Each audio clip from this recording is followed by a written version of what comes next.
കണ്ടെത്തിയിരിക്കുന്നു.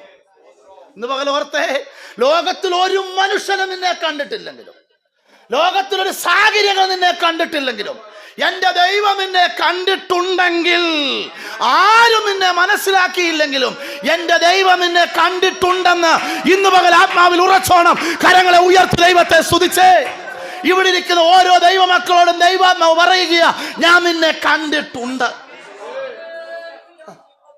കുഞ്ഞുങ്ങളെ, ദൈവം നിന്നെ കണ്ടിട്ടുണ്ടടാ. കുഞ്ഞുങ്ങളെ, ഈ മുൻപിലിരിക്കുന്ന പൊടിക്കുഞ്ഞുങ്ങളെ ദൈവം കണ്ടിട്ടുണ്ട്.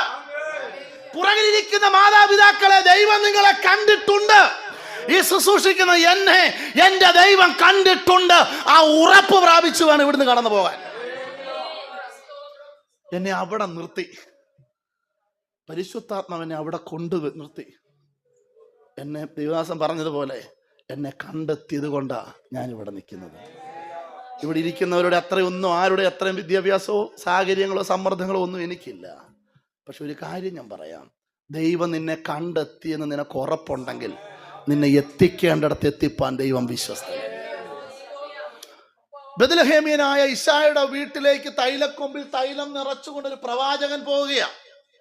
പ്രവാചകൻ പോകുന്നതൊക്കെ ശരിയാ, പക്ഷെ പ്രവാചകന് നല്ല ബോധ്യമുണ്ട് ഇശായുടെ ഭവനത്തിലേക്കാണ് പോകുന്നതെന്ന്. പക്ഷെ പോകുമ്പോഴും ചെല്ലുമ്പോഴും പന്തിയിൽ